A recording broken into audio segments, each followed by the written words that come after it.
Hey folks, my name is Adam and I like to make tiny nerdy things. And I think it's about time to make another dragon. And not just any dragon, a Minecraft dragon. Specifically, the Ender Dragon, who I realize I've already made once before, but I kept calling her him and he looked nothing like her, so I figured why not do a do-over. Also, she's going to be climbing her way out of an end portal, which is why I'm using a set of sculpting blocks to mark out my confines so I can sculpt her within her blocky prison. Otherwise, a quick top coat of aluminium tape will keep her from sticking to the well-loved wooden blocks, and I can begin the embiggening of the body. Oh yeah, I forgot I added a wire. I wasn't sure if I was going to add any LEDs for her eyes, so I thought why not run a wire now, and if I don't need it, I can always chop it out later.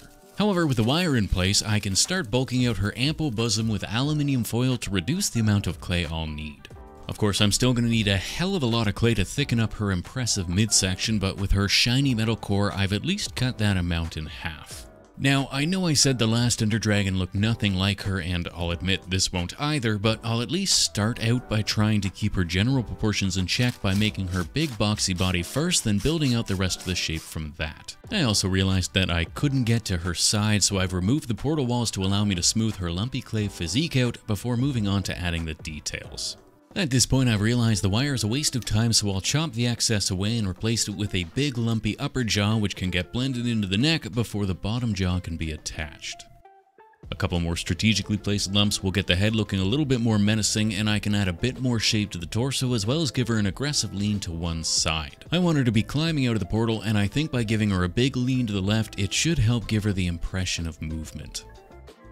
Then it's back to the head where I can start adding some proper detail. I'll remove the excess clay from inside her mouth and refine the shape of her lips. Now, as far as the eye placement is concerned, there are a couple options. You can make a standard dragon by putting the eye in the top in the middle, or a snake if you put the eye at the front. Or if you're feeling particularly spicy, you can make an extra derpy dragon if you put the eye just a little bit too low. I, however, am not feeling particularly spicy today, so it's back to option A before encasing it in a set of wormy dealies to build up the eyelids and surrounding ocular whatchamacallits.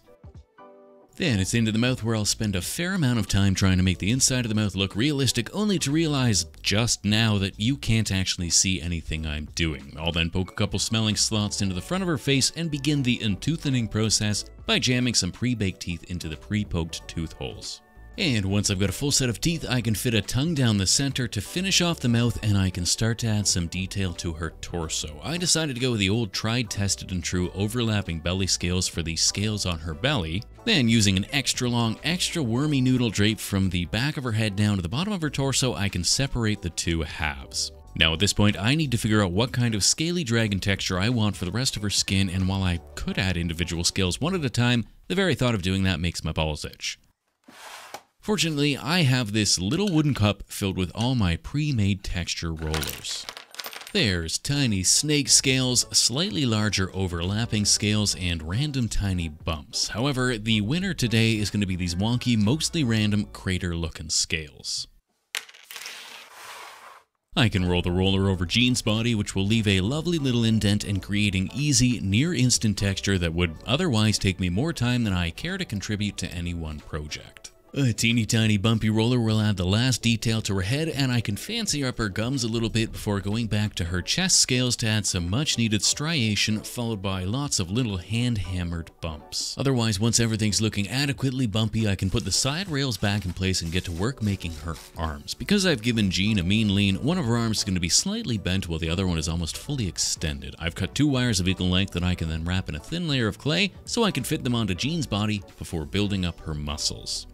I want her to be grabbing onto the blocks to lift herself up and out of the portal, which is why I've used the sculpting blocks as a base, since it'll allow me to wrap Jean's fingies around the blocks in a natural looking way. Of course, I did all this forgetting that there's going to be great big eyeballs in the middle of the blocks that will render this completely pointless, but hey, that's what you get for trying to plan ahead. For now though, I'll feel competent while I fill each finger with a pre-baked talon. Finally, because I made her so big, I won't be able to attach her wings and bake them in my oven at the same time, which means I need to make them detachable, so I'll add some big lumpy bits to her back on top of her shoulder blades, which will be future wing sockets.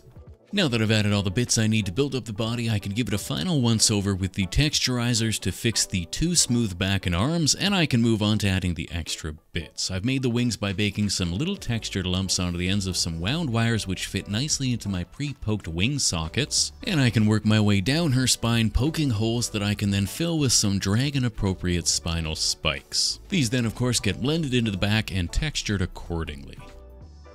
To make her horns, I'll stick some little wound wires into the pre-poked horn holes, then build up a couple layers of clay until I've got an appropriately thick horn that I can bend into whatever shape I think fits her face the best. Additionally, I thought her face was a bit too bland and boring, so I worked my way around adding little horns and spikes as I saw fit. Otherwise, with the spikes in place, it's time to make her wings. I am picturing her wings being almost fully extended, triumphantly exclaiming her escape, but I know that these prototype wings are going to be way too flimsy. So I'll remove the prototype wings and make new wings using a single piece of wire bent back on itself and twisted into a tight spiral with the help of my drill. Then it's just a case of twisting and untwisting the wires until I've got a couple appropriately wing-looking wire contraptions. Some final posing to get the final pose I was envisioning, and I can start to cover the wing fingers in clay. I want to just barely cover the wire in clay to keep the weight to a minimum, but I also want to give this next step something to stick to. To make the webbing between the wingers, I've rolled out an extra thin, extra long sheet of clay pasta that I can then drape across the wing, cutting it to size so it fits between the wingers. I'll then repeat this step until I've built up the entire wing, at which point I can start to texturize the wings by pulling at the bottom to create some tears, as well as rolling various tools along the wings to create a less flat surface. Finally, some wing fingernails can be pressed into place wherever they need to be, and a last quick bit of scaly texture with my scale rollers, and that's one lovely, large half-dragon ready for painting. Before I paint Jean though, I'm going to chop away a bit of her bottom section because when I build the portal, I want her to be sitting in the center of it rather than at the bottom. By removing a couple centimeters from her base, she should be able to sit with her hands on the blocks later. Now, as far as painting goes, I want to warn you that I did not have any idea what I was going to do, which is why I'm kind of all over the place. The Ender Dragon is traditionally black on black on black with a tiny bit of gray, but even for me that's kind of boring. So once I base coated in black, I gave her whole body a couple of varying shades of purple dry brushing to bring out the detail in the scales before getting to work and graying all of her various spiky bits. I started with the gray base coat followed by a lighter gray wet blended into the tips for a lovely little spiky gradient.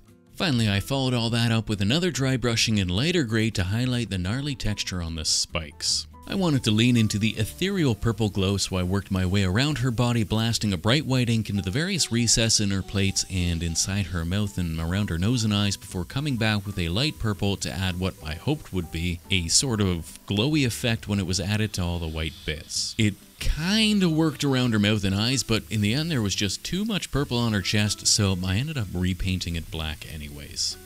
Lesson learned, I'll stick with the black on the wings by giving the wingers a full black base coating, letting a little spray out onto the wings since that will let me create a smooth dark gradient between the black and the purple that I want to paint the webbing with. However, once I finished that, I remembered that Jean's wingers are white, so I'll repaint the wingers white, letting a little spray out onto the wings since that will let me create a smooth light gradient between the white and the purple that I want to paint the webbing with. I am, however, going to add that original dark purple back into the webbing, followed by straight up black in the center to create a light purple to pure black gradient. I'll then set my airbrush to the lowest setting and spit some white ink onto the webs, creating what I think is some pretty excellent, celestial looking, end-of-the-world dragon wings. And with that, my dragon is all but done, which means it's time to make a portal. Fortunately, I know I need my blocks to be the same size as my sculpting block, so I'll split this little block of foam into perfectly sized little cubes. Of course, these little cubes are a touch too perfect, so I need to add some texture.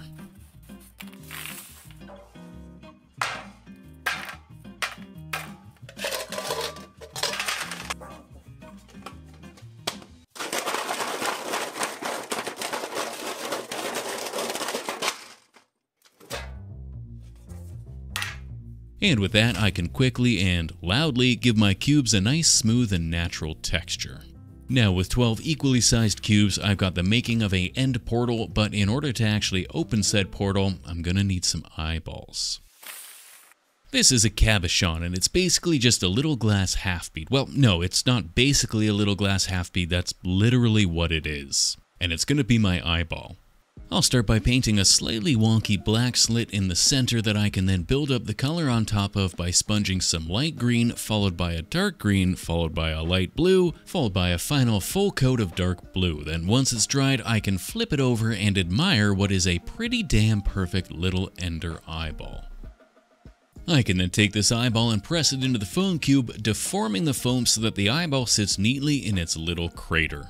I can then pop the eye out and add some cracks to the cube before giving it a black base coat followed by a sandy sand colored color. I'll then sponge some dark ochre haphazardly around the block and dry brush it with a final bone white. The eyeball blocks have some kind of green filigree around the top half, so I'll add that before finally getting on to gluing the eyeball in place. Of course, I've done all these steps 11 more times, so all I need to do is glue my eyeballs in place and I have a full set of 12 eyeball blocks.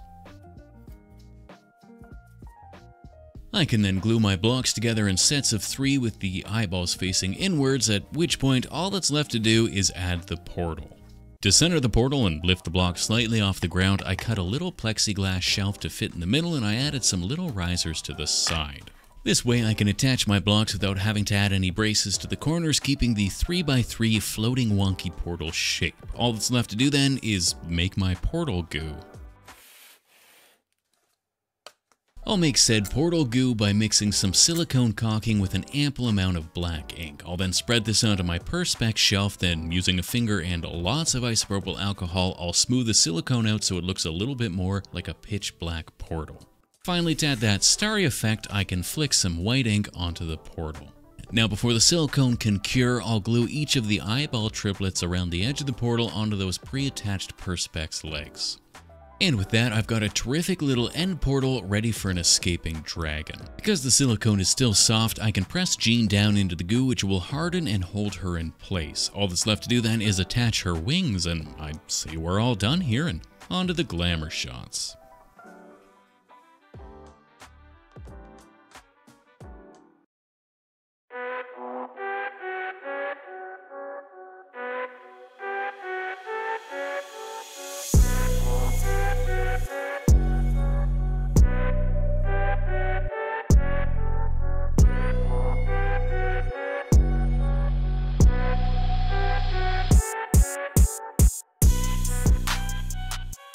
As always, a big old thank you to the fine folk over on Patreon, and a special hey how are you to the newest of them, Stephanie equals awesomeness, the Necromuncher, Cheerio and his brother Incognito, Noah and Izzy J, Pixie Sticks Art, Towley, Victoria Chrisman, Pixel Panic, happy birthday CC Wah from Talon Sword and Sistrip, Anno Theral, Kyle D. Hargrove, Rachel Chas Taribo, Alexandria Zubia, Nicole Schwan, Sticky Fry Rice, Kiyo Mori, Cerberus 6, Emerson, and Corndog.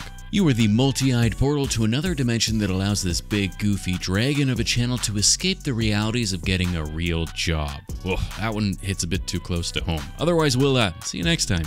Cheers.